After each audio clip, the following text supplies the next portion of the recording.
Hello, hello, hello. How are you? Um, I say how are you as if I can hear you. How are you? Good. Um, okay.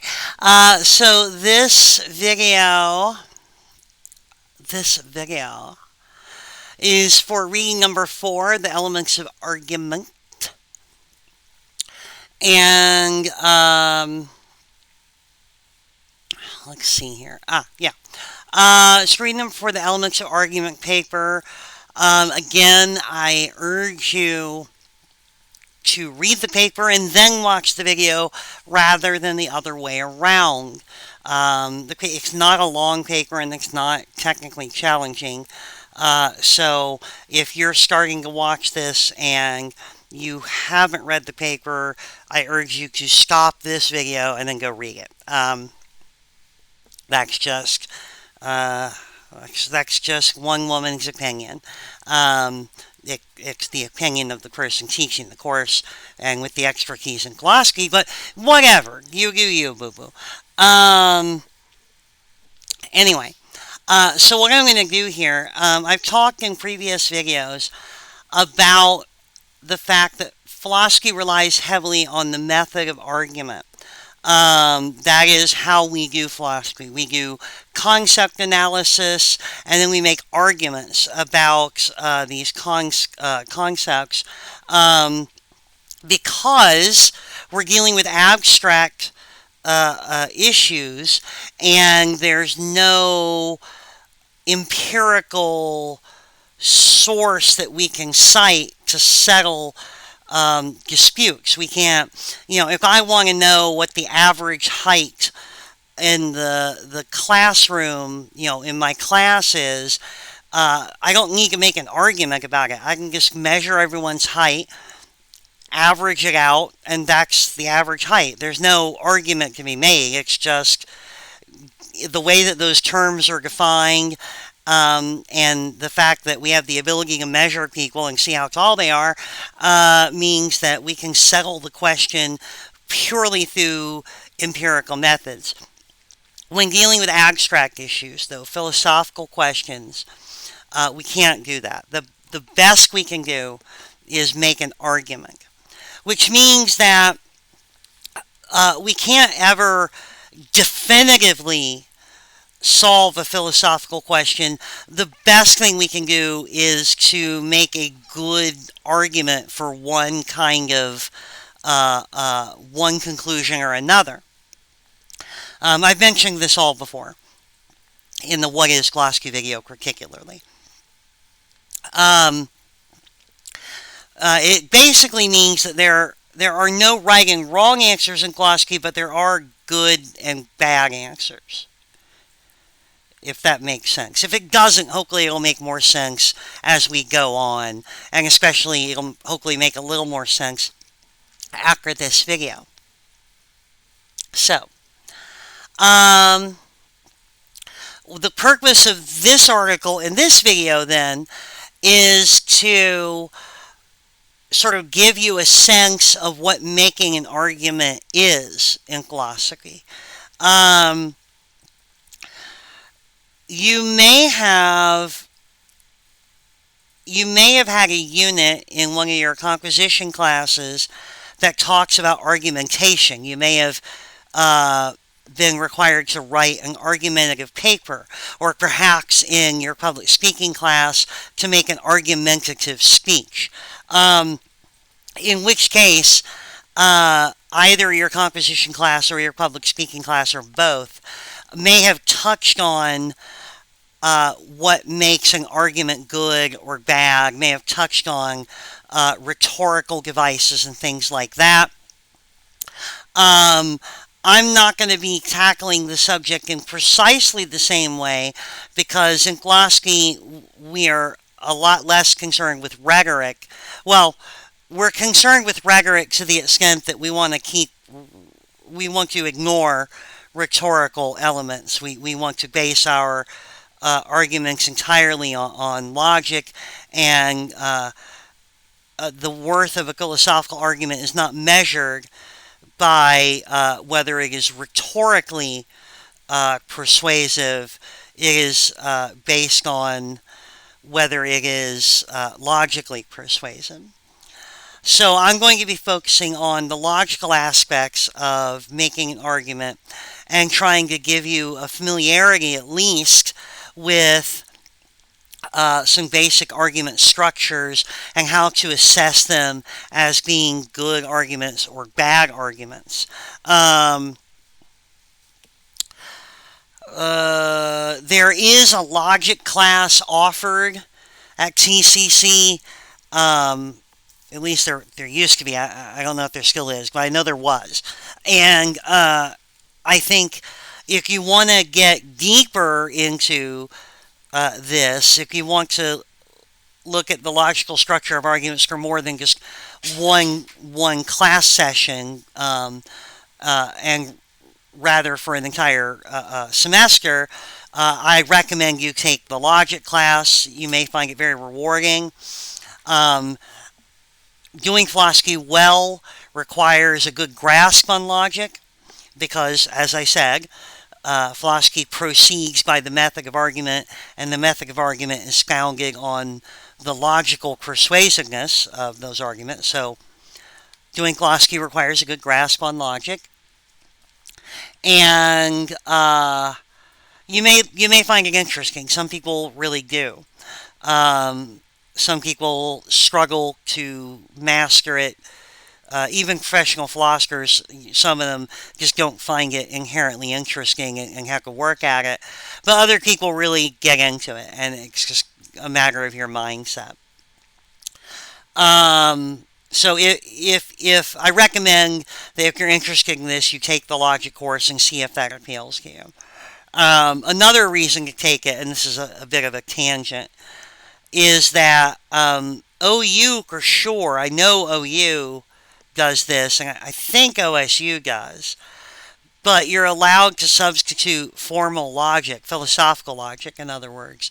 You're allowed to substitute a class in philosophical logic for your required math class to get your degree.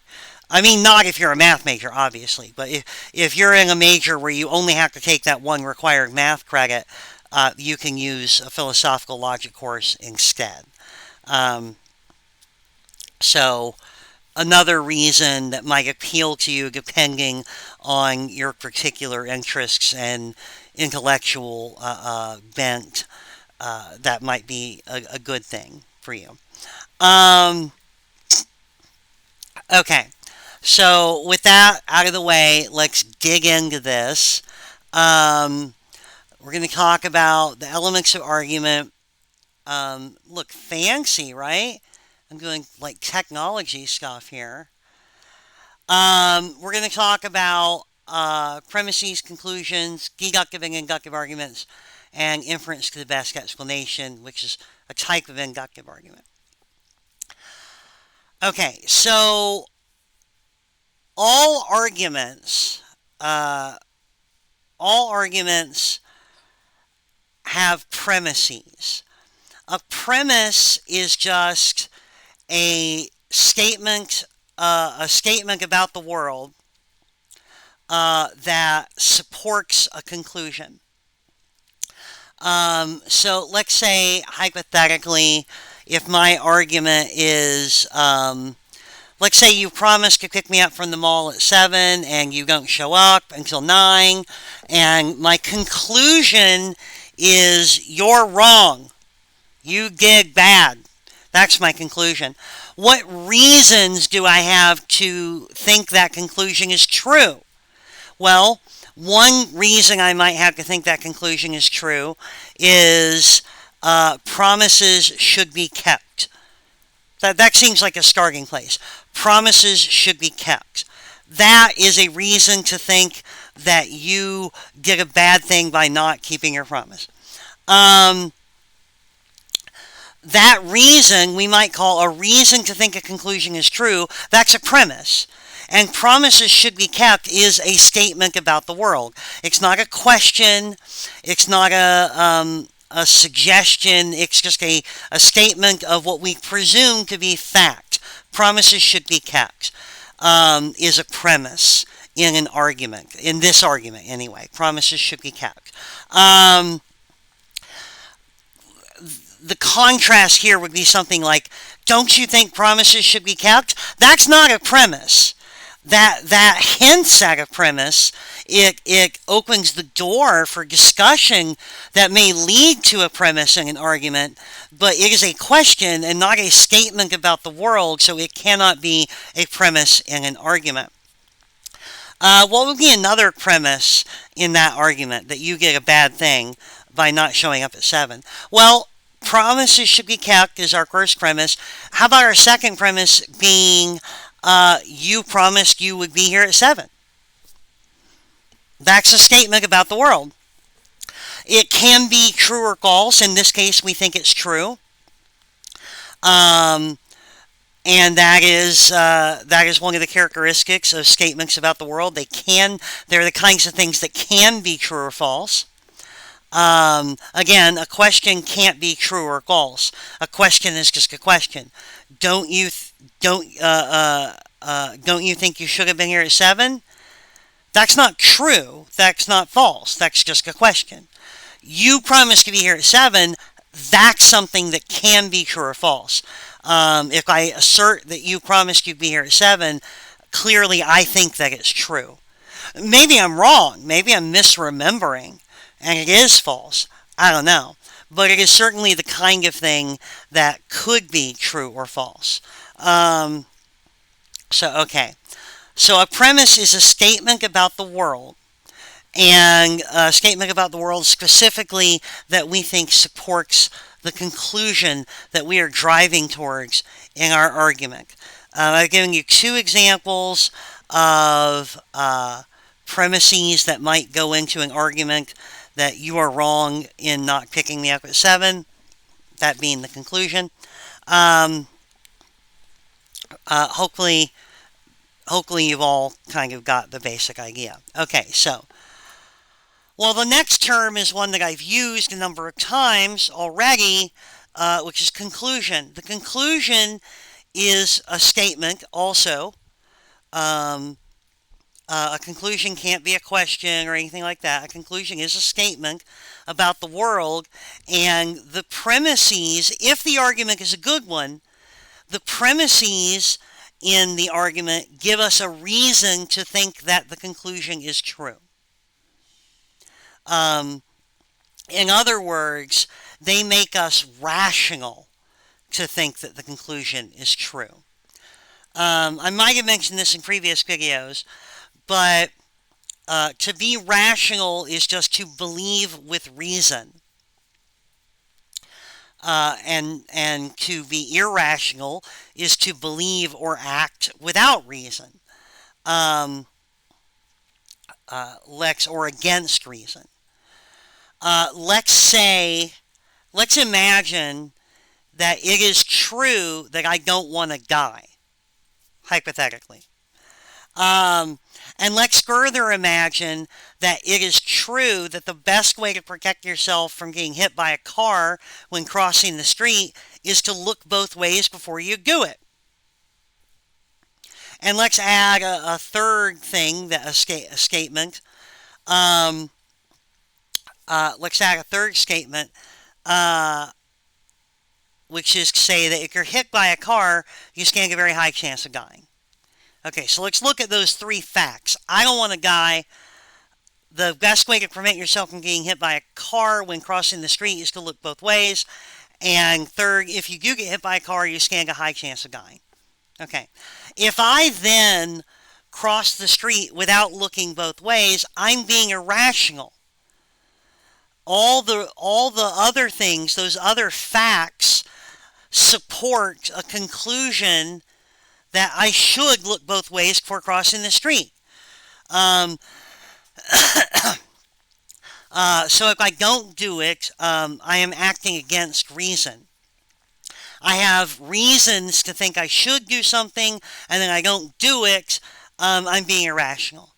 I have reasons to think that I should go to the doctor more often. I don't do it. I'm being irrational. I have reasons to think that I should uh, do all my homework.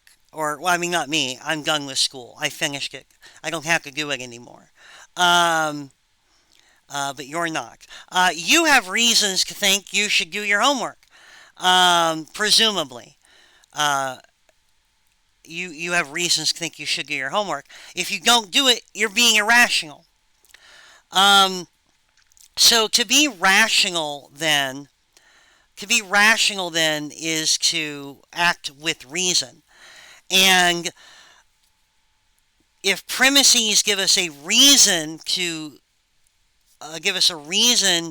believe the conclusion, then we are rational if we believe the conclusion, assuming the argument is good, assuming the premises really do give us a reason to think the conclusion is true.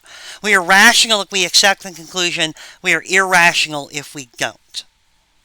Okay. So, that's the basic way that all arguments operate. They offer you premises which constitute reasons to believe that an argument, a conclusion is true. And thus, if the argument is good, which is to say, if the premises really do support the conclusion, then you are irrational if you reject it.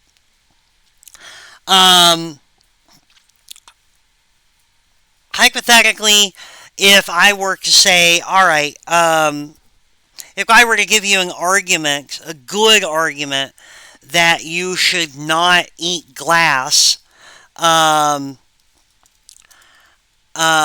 if I were to give you a good argument that you should not eat glass, then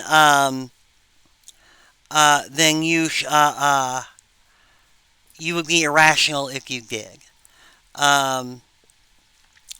Here, let me give you an example of what I'm talking about that has kind of infiltrated popular culture here. Damn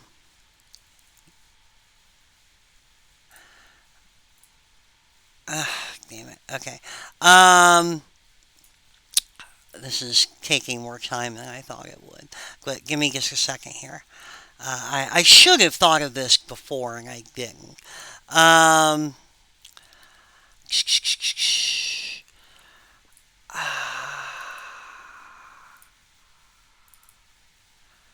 Yeah, all right, good. There's that meme, that Patrick Star meme from SpongeBob, where the guy is questioning him, and Patrick is agreeing to everything, and then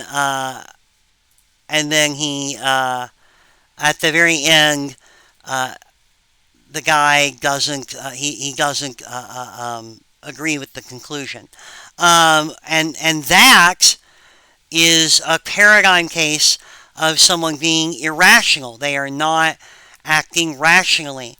They are instead, they are accepting all of the premises of the argument and then rejecting the conclusion.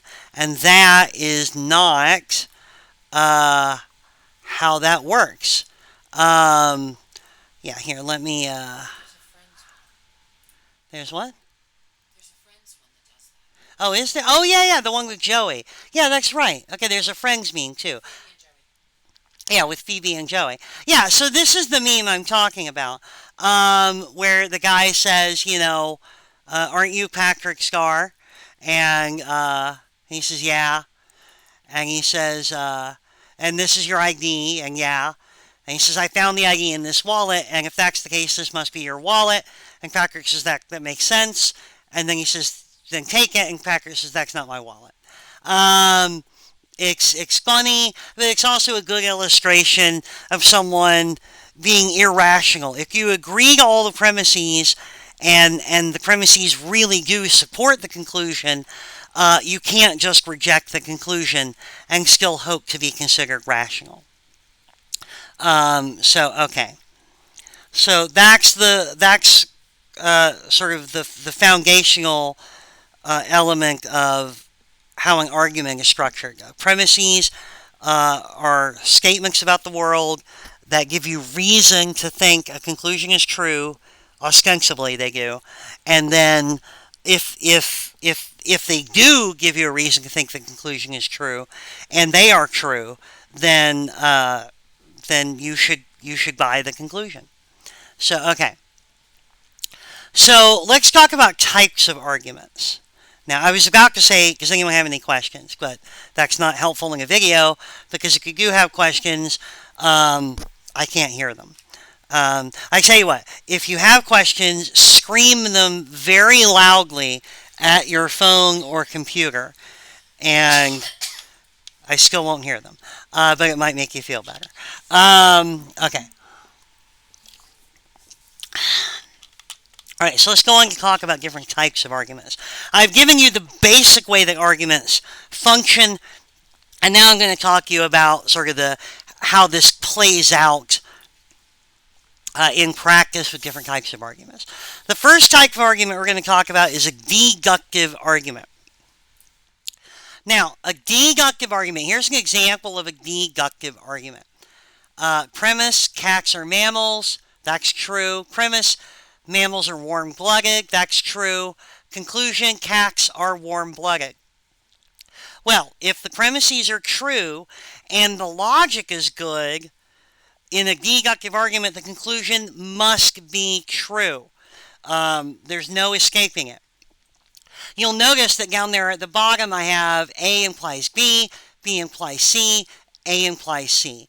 So that's referring to premise 1, premise 2, and then the conclusion. That is a logical structure that is called modus ponens. And don't worry about the Latin. Again, this is not a logic class.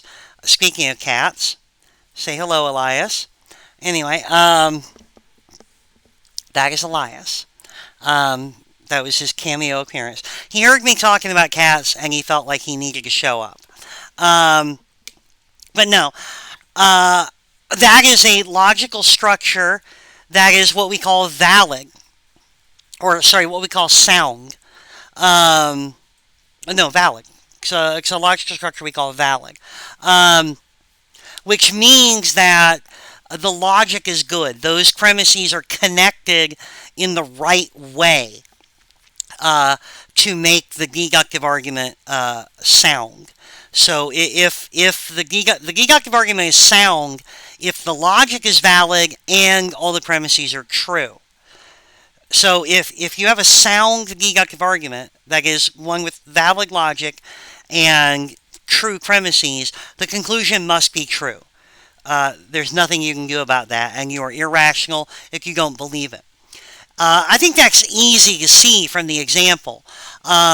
If cats are mammals, which they are, and mammals are warm-blooded, which they are, you would be irrational if you rejected the conclusion that cats are warm-blooded. That would be irrational. If you said yes, yes, no. Yes, yes, yes, that's not my wallet. Same basic idea. You'd be irrational.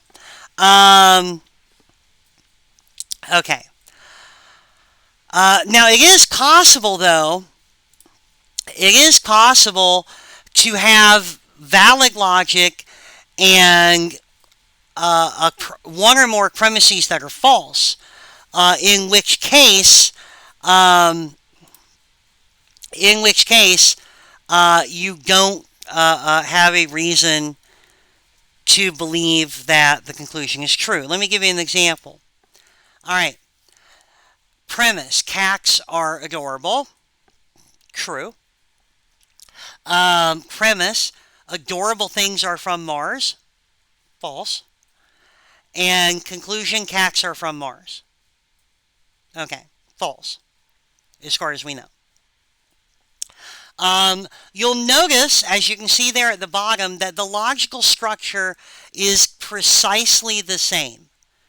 A implies B, B implies C, A implies C. I've done exactly the same thing as far as logical structure goes as I did in the first argument, the good argument.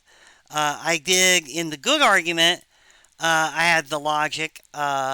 In the sound argument, the logic was A implies B, B implies C, and A implies C. And the reason that it's a good argument, a sound argument, is that with true premises and valid logic, the conclusion must be true. But in this second argument, we have valid logic, but there's at least one false premise, which means that there's no reason to believe that the conclusion is true. Okay. So you're not irrational if you reject the conclusion in that case, because the argument has not given you any reason to think that the conclusion is true. It's an unsound argument, a bad argument. Bad argument. Squirt it with a spray bottle. Bad argument. Naughty argument. Very bad. Okay. So, it is possible to have an argument with valid logic that is still not sound. In other words, that gives you no reason to believe the argument if at least one of the premises is false. And this is one reason why there is so much discussion in philosophical argumentation. I can present an argument on a philosophical topic, like what the best form of government is, or what makes someone a good person. But we can argue, even if my logic is correct, we can argue about whether certain premises involved are true. Like, for instance, I might say a good form of government is one that benefits all the members of the society. Okay, that's premise one. Premise two, I say democracy provides the greatest benefit to members of society. Okay. Conclusion, democracy is a good form of government. Okay.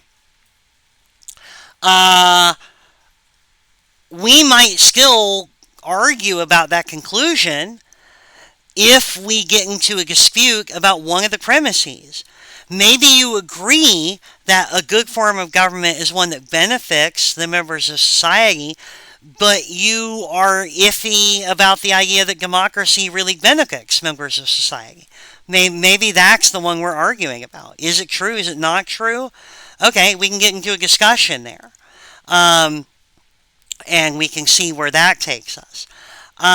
So it is possible to have valid logic and still not, in a deductive argument, and still not have a reason to believe the conclusion if one of the premises, or one or more of the premises, is in doubt. Now, this also works in the other direction.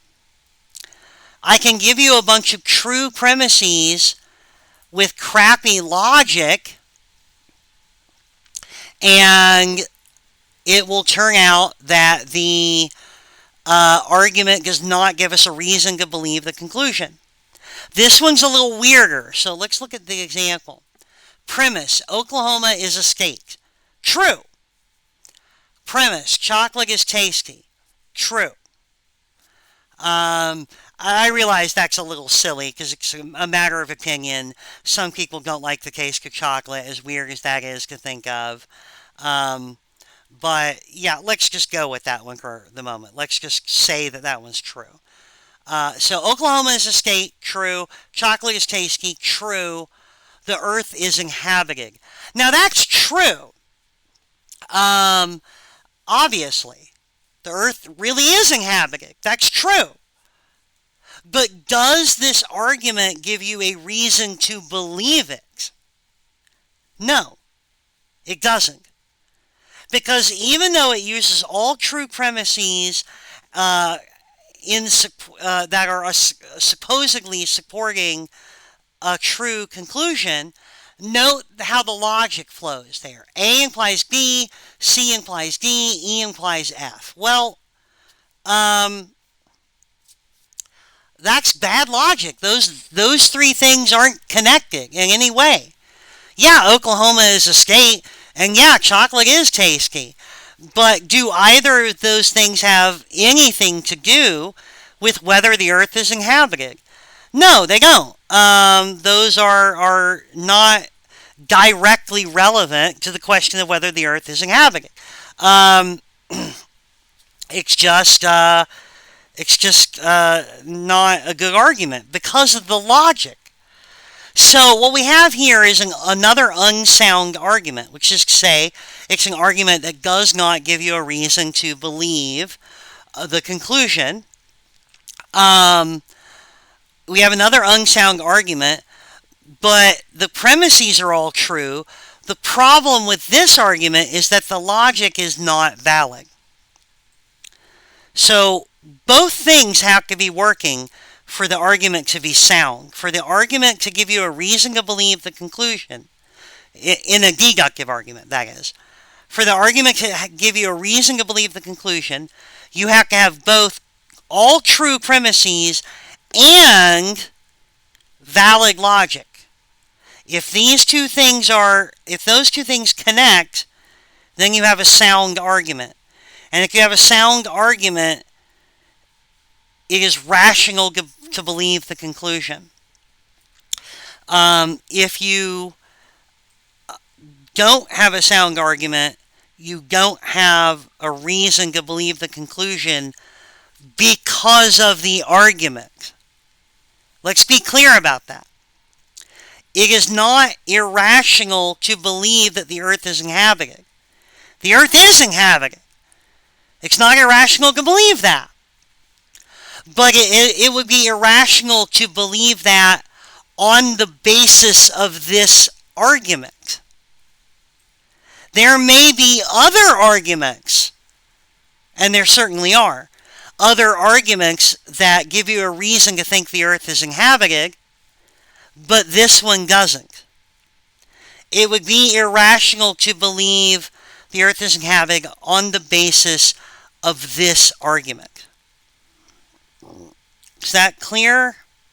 Again, why am I asking you a question? Okay, fair enough. Morgan says it makes sense to them.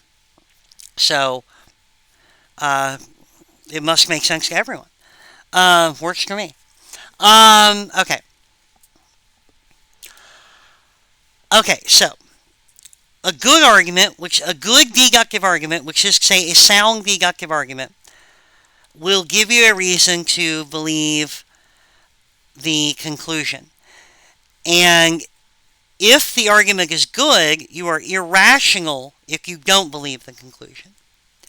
If the argument is bad, you are irrational if you believe the conclusion on the basis of the argument.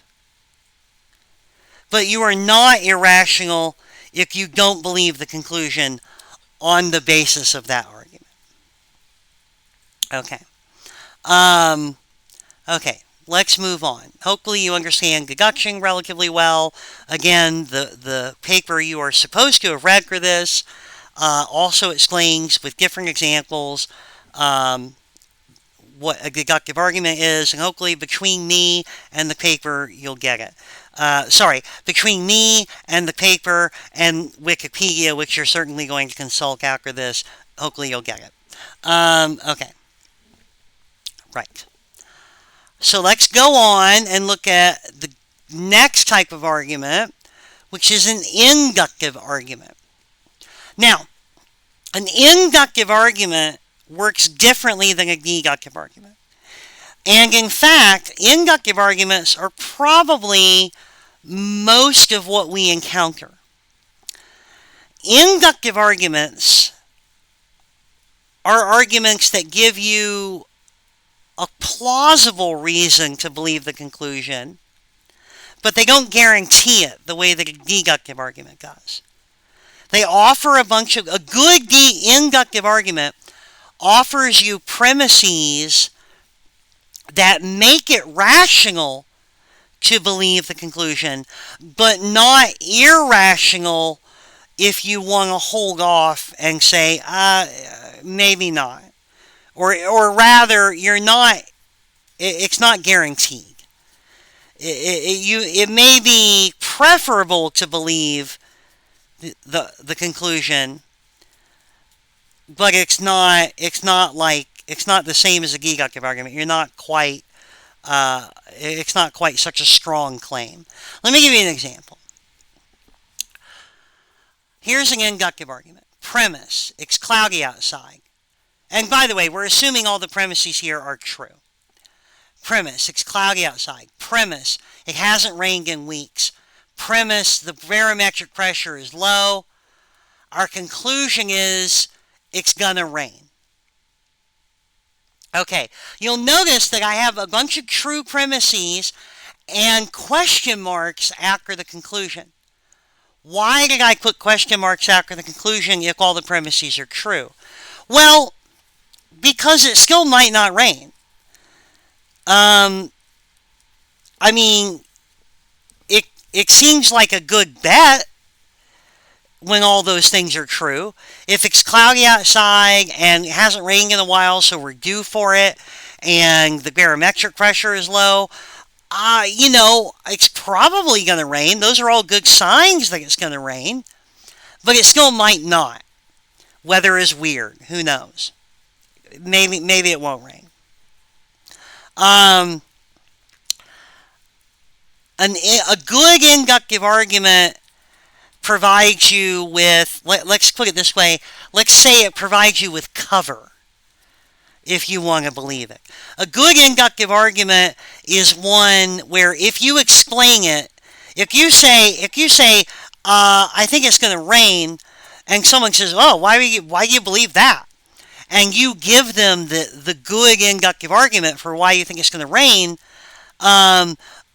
a good inductive argument is one where after you explain it, someone goes, okay, that makes sense. Right? All right, I see it. Even if they understand that rain is not a guarantee, even if they understand that you're not offering them the kind of ironclad logic that a deductive argument offers, even if they understand that, it still makes sense. It's the kind of thing that, like, okay, I see it. I see the logic there. You're not nuts. You're not way off base if you believe this. You might still be wrong, but you're not way off base. Now contrast that to the deductive argument, the sound deductive argument. If you have valid logic and all true premises in a deductive argument, the conclusion just is true. Period. End of story. Hit send on the email. Send tweet. Whatever. It just is. If it's a deductive argument, that is sound, which is, say, a deductive argument with valid logic and true premises.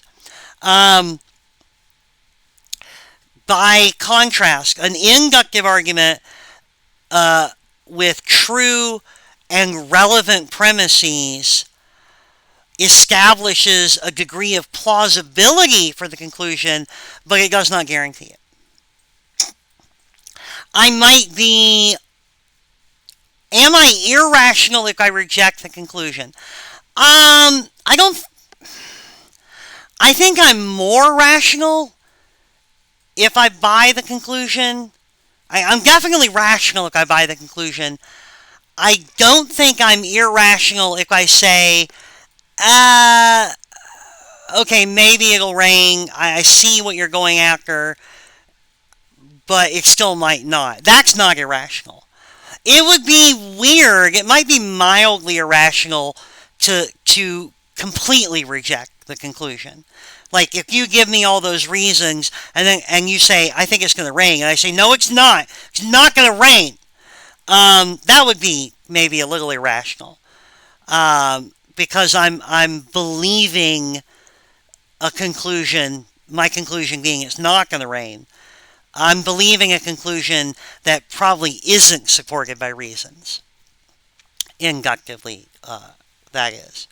So I'm probably a little irrational if I believe if I believe the negation, if I believe the opposite of the conclusion in a good inductive argument, I'm probably at least somewhat irrational.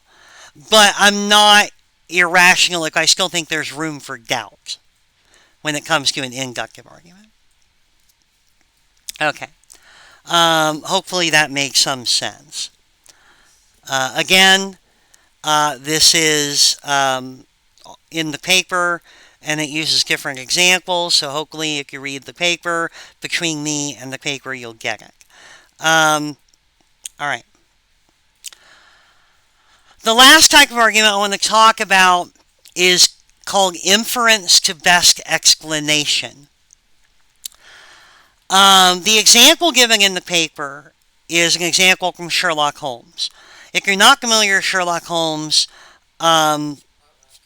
yeah, what rock have you been living under? This is one of the most famous characters in English literature, and he's been reimagined about 1 million times. There was an American Sherlock Holmes series, a reimagining of Sherlock Holmes called Elementary. There's the BBC Sherlock Holmes. There's been actually like 3 different BBC Sherlock Holmes series done in England. The most recent one had Benedict Cumberbatch, and Martin Freeman. Martin Freeman, not Morgan Freeman. That would be a whole other show. But it had Benedict Cumberbatch and Martin Freeman, and the last season wasn't very good.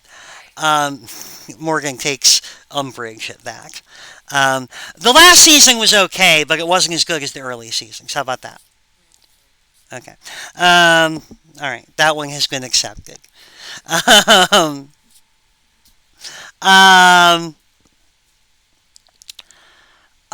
If you've ever seen the show House about the doctor, if you've ever seen the show House, the name of the character is not an accident. Holmes, House. That is basically a riff on Sherlock Holmes, with House as the Sherlock character, the reimagined Sherlock character, and all of the junior doctors as his Watsons as a group.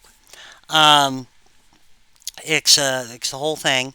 Yeah, it's a very famous character. So there's an example in the paper that uses Sherlock Holmes, and in the example, when he first meets Dr. Watson, he observes a bunch of things about Watson, like the fact that Watson has a tan, and he walks with a limp, and that he carries a medical bag, and some other stuff. And he concludes that Watson is an army doctor who just recently returned from service in Afghanistan. And that happens to be correct. And everyone is amazed. They're like, oh, how did you do that? And he lists off all of the things he observed. And he says, so I concluded this. Now, is that a deductive argument or is it an inductive argument? Well, it is an inductive argument. And in particular, it's a type of inductive argument called inference to best explanation. We make a lot of inferences to best explanation in our daily life. If I hear a loud if I'm home alone, let's say I'm home alone, and I don't know why I would be home alone. Morgan never leaves the house, but let's assume I'm home alone. And I hear a loud crash, and I come downstairs, and a bunch of stuff has been knocked over. A bunch of books that were stacked up have been knocked over. And I don't see any of the cats anywhere. Maybe my inference to best explanation, that is to say, the most likely explanation is that the cats knocked over the books and now they're hiding. Because why would I think that? Well, I'm home alone, right? So it's not likely that another person did it.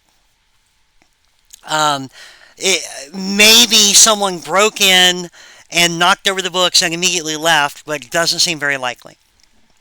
And I have cats, and cats are constantly knocking stuff over. Okay. And usually they're somewhere I can see them, unless they've done something bad or startling, in which case they're hiding. So again, seems like a good explanation for all of the things involved. That's how inference to best explanation works. That's the what you're doing is you're offering a conclusion that covers all of the facts presented, that covers all of the premises. When you look at the totality of circumstance, which is to say all of the various premises, all of the various facts, if there is an explanation that covers all of those things, and doesn't involve anything blatantly impossible, then yeah, that seems like the best explanation. That's the one you should adopt. It is a type of inductive reasoning. Now, where else might we encounter the use of inference to best explanation?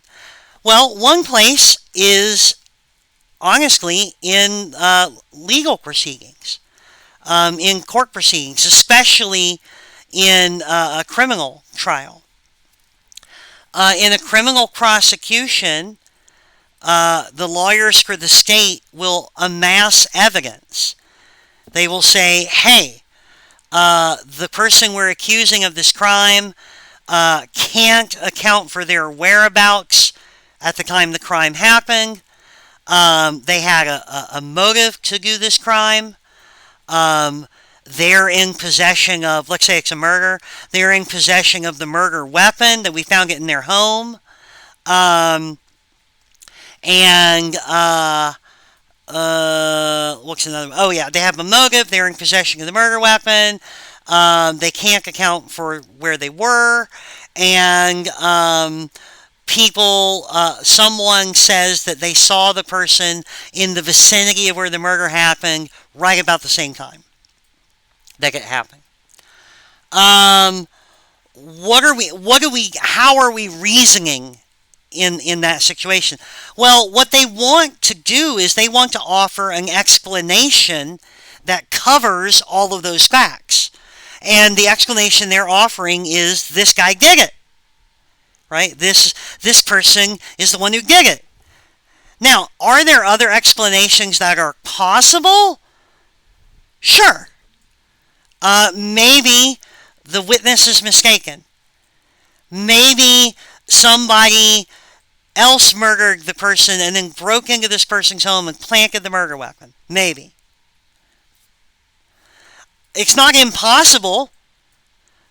This doesn't break the laws of physics. It could have happened. But is it the best explanation? Is it the most likely explanation given the totality of circumstances? No. It strains credulity. It strains our powers of belief to imagine the coincidences it would take to cover all of the facts that have been introduced into evidence, to think that this person didn't do it.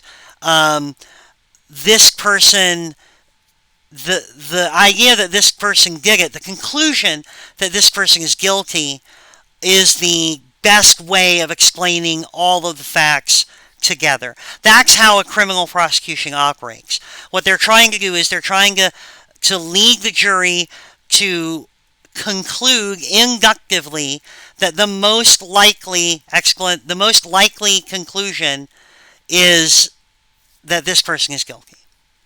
Now, like all induction, inference to best explanation can be wrong. Again, we're talking about the most likely explanation, the one that is the most plausible, not the one that is guaranteed. This is not deduction. It is induction. And sometimes weird things happen. There are the history of criminal trials is littered with the occasional weird case where a bunch of witnesses were wrong and somebody really did plant the murder weapon in an innocent person's house.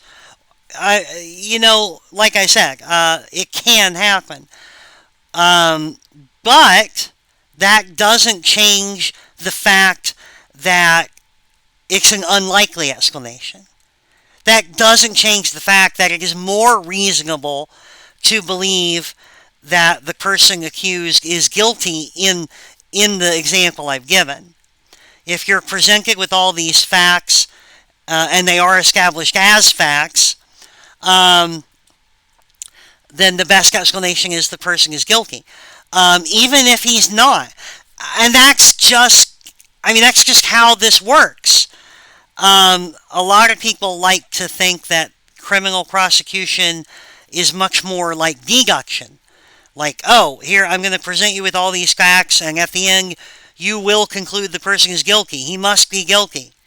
That's not the way it works. It's always a guessing game. It's always the most reasonable conclusion is this person is guilty. Not this person must be guilty, period. It's guaranteed. So, inference to best explanation. We use inference to best explanation all the time. We use it in our daily life. It's a feature of our justice system.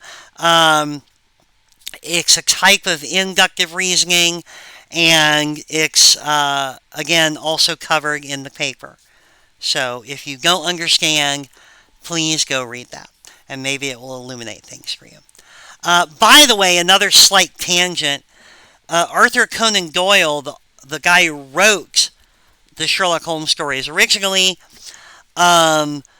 consistently refers to induction as deduction. Holmes talks about deducing things and the science of deduction and things like that. Arthur Conan Doyle did not understand the difference between induction and deduction. He got it wrong consistently, and I think that's hilarious because I'm a terrible person. Anyway. But you won't get it wrong. You know the difference now between deduction and induction, and the sub-variety of induction, which is inference to best explanation. Alright, so how do we use this in philosophical argumentation? Some philosophical arguments are deductive. In fact, a lot of them are, where we say, alright, if you're willing to accept this premise and this premise and this premise, here's my conclusion. Boom. But those arguments tend to then devolve into inductive arguments. Because what you do is you say, hey, here's premise 1, here's premise 2, here's premise 3, and here's my deductive conclusion. But the arguments about whether or not the premises are true mostly tend to be inductive. Because all that most philosophers can do, generally speaking, is offer you a bunch of good reasons to accept the premise as true. Here's my argument that this is a correct way of thinking about the purpose of government. Here is my argument that democracy is the form of government that provides the greatest benefit to the people. Those are not going to be deductive arguments. Those are going to be inductive arguments.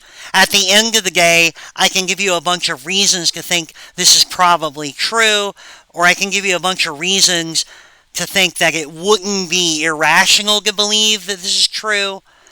And then, if you accept it as true, it goes into the deductive argument as a premise, and there we go.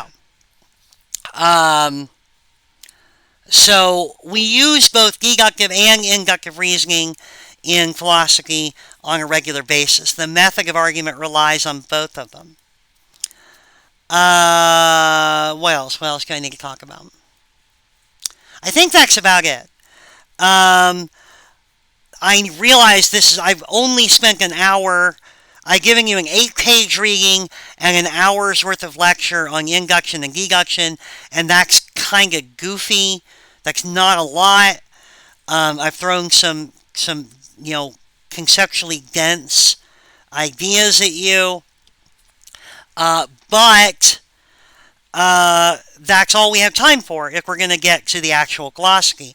And hopefully seeing the philosophy in action, actually doing it, will help you come to grips with this distinction that I'm drawing and how a deductive argument works and how it looks and what it does when we're making philosophical arguments. And likewise how an inductive argument works and what it looks like and what it does in philosophical argumentation. So that's sort of the compromise we have to make. There's a lot more we could talk about when it comes to this, particularly when it comes to valid logic in deductive arguments. That's, like I said, there's a whole semester-long course on that we offer, but we don't have time for that right now. I can't go over that here. So if you're interested in that, please look into our logic course and maybe take that. I don't teach it, but my excellent colleague Heather Wilburn does. At least she used to teach it. I don't know if she's still teaching it, but we have someone that does teach it. I know that much. And if you are still having trouble, reread the paper, and that's it. Hopefully this has been helpful. Take care, be well. I will see you in the next video. Rock and or roll as your temperament and circumstances allow.